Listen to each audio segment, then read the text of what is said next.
What's up, Taiwan? I'm Yvonne Yang with news from here in Taiwan and around the world. The United States has blocked imports from Taiwan's biggest bicycle maker, Giant, accusing the company of using forced labor. Giant says it's committed to human rights and will fight the order, while Taiwan's government says it will back the company. Our reporter Chris Gorin has been following the story and comes to us live from Taipei. Chris, Giant is the biggest bike maker in the world. What exactly are they being accused of? Well, yes, you're right, Yvonne. Giant is the world's largest bike maker and a household name in Taiwan. Their shops, which, like the one you see behind me, can be found all over the country. And Giant says that these new U.S. import restrictions could impact their overall revenue by 4 to 5%.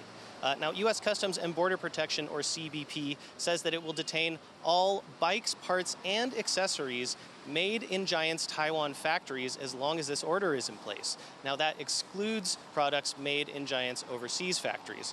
And CBP says they've identified several indicators of forced labor as defined by the International Labor Organization, including abusive vulnerability, abusive working and living conditions, debt bondage, withholding of wages, and excessive overtime.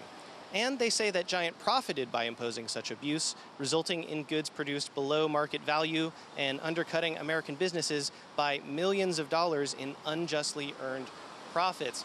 Now, at issue here seems to be the conditions for migrant workers employed at Giant's Taiwan factories, mostly coming from Southeast Asia. In particular, this issue of debt bondage, where these workers pay thousands of US dollars in upfront fees for the opportunity to get these jobs in Taiwan. And between that debt and the fact that their visa is tied to a single job, many of these workers are essentially bound to their employers until this debt is paid.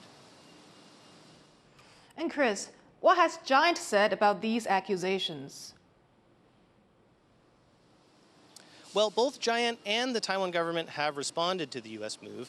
In a statement, Giant says that it's committed to upholding human rights and labor protections and has taken actions, including implementing a zero recruitment fee policy, under which all recruitment, agency, and government-related fees for newly hired migrant workers will be paid by the company.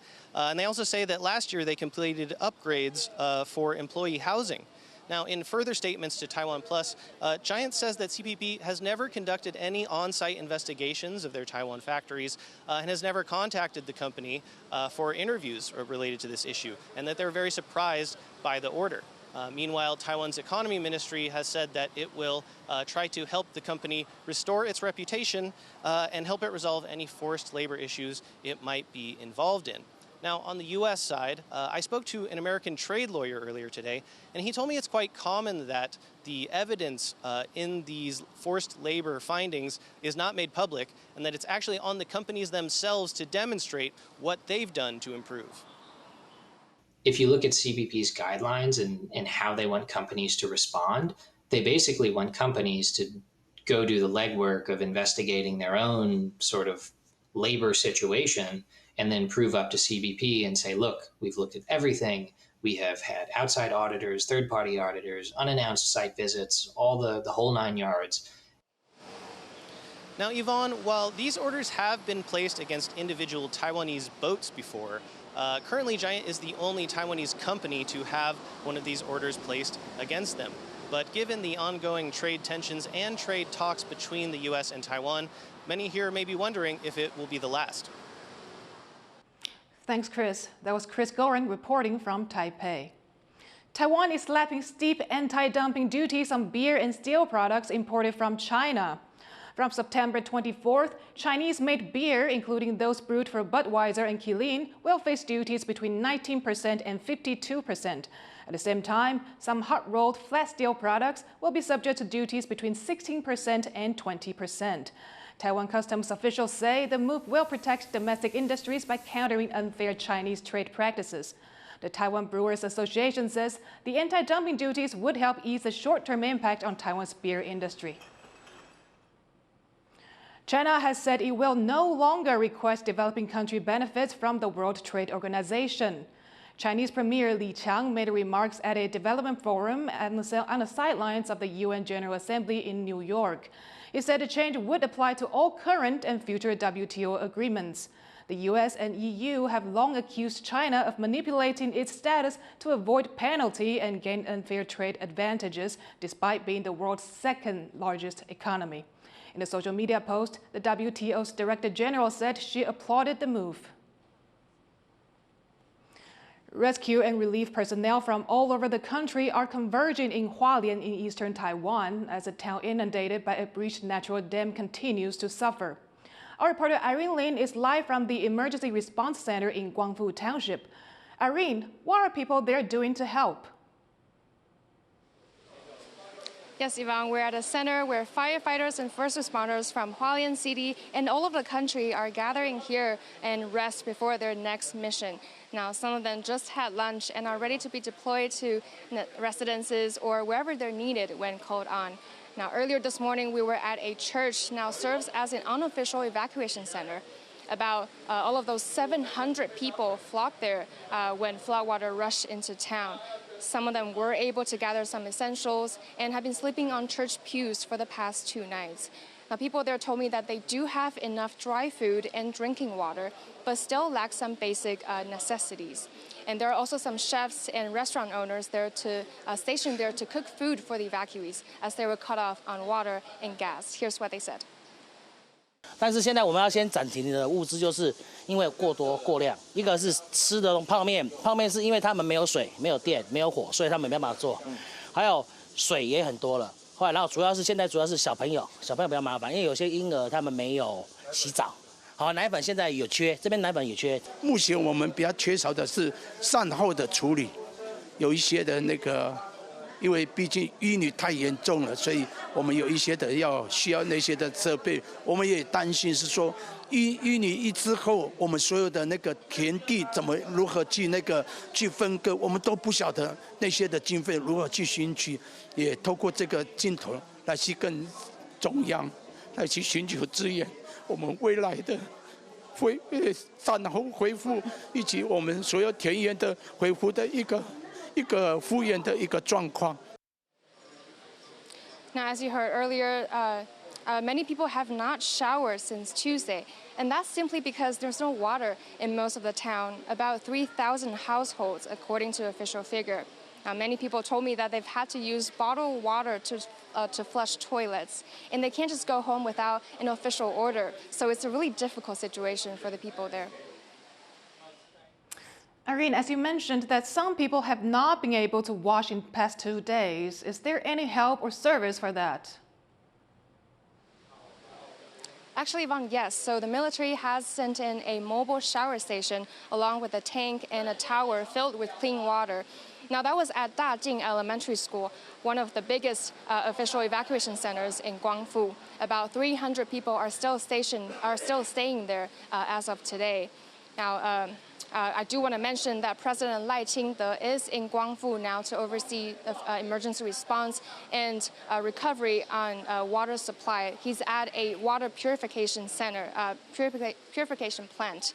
Now we're waiting here on more details on the progress of the water supply recovery. Thanks, Irene. That was Irene Lin reporting from Hualien. A new survey of LGBTQ+ students shows growing feelings of safety at school over the last 5 years, but abuse, harassment, and a lack of institutional support remain. John Van Trieste reports. 教育部门有行动，同志人权往前动。 LGBTQ+ rights activists say Taiwan schools need to act. NGO Taiwan Tongzhi Hotline Association spent the summer of last year collecting online responses from over 1,700 LGBTQ middle and high school students. And the results are mixed. There are areas of improvement since the last survey in 2020. Students who feel unsafe at school because of their sexual orientation is down from 36 to 26%. There's a decrease in fears over gender expression, how students present to the world, as well. When it comes to harassment and abuse, the numbers are less than encouraging, though. 骚扰攻击那些部分有一个比较有显著进展，可能是偏见言论的比例有比较低，跟上次相比。但是骚扰攻击、霸凌这些数据都没有变，意思就是言语变少一点，但其实骚扰攻击甚至肢体性的或是网络排挤我、社交霸凌这些东西没有变动。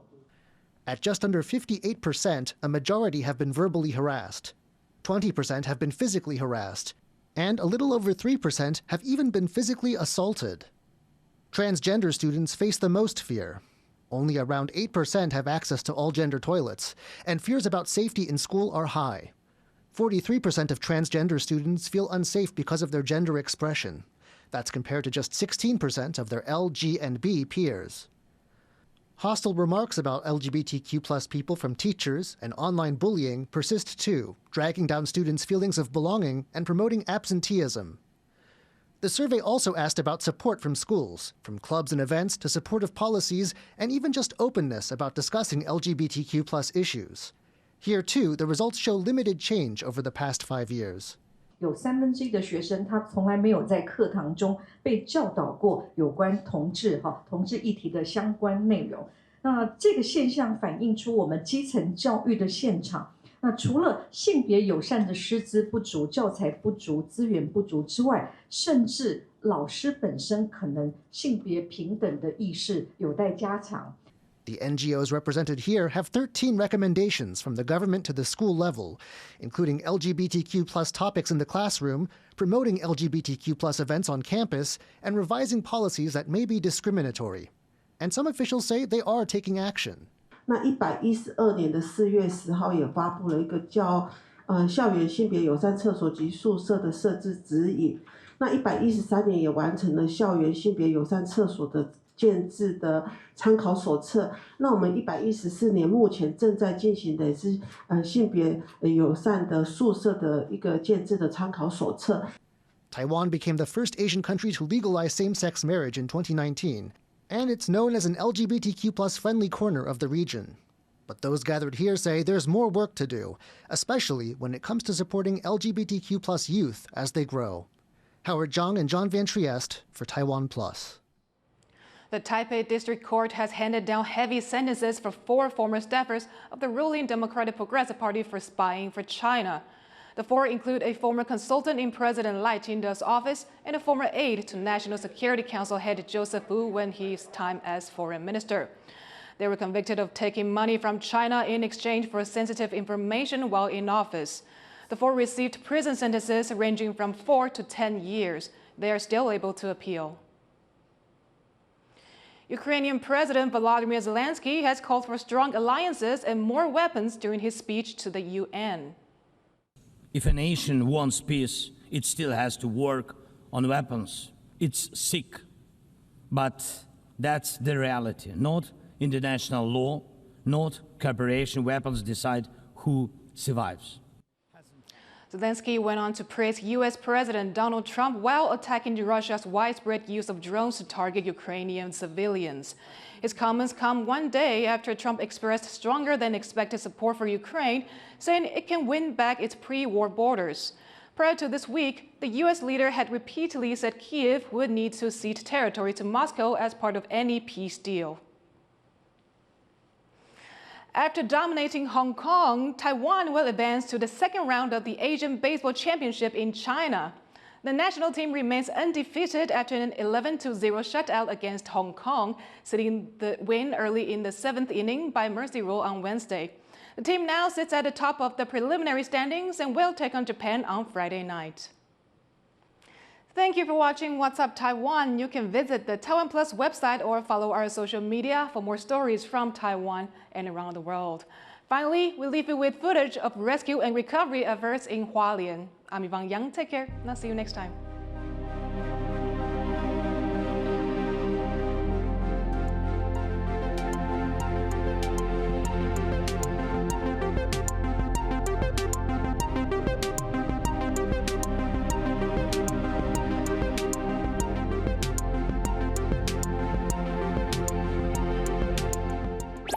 Thank you for sharing our passion for food and Taiwan. Veggie Island explores the vibrant world of plant-based cuisine. Wow, this is amazing. While Taiwan on the Rocks uncovers the stories and craftsmanship behind every sip. Have you ever tried Taiwanese beer? Are you ready to taste even more of Taiwan?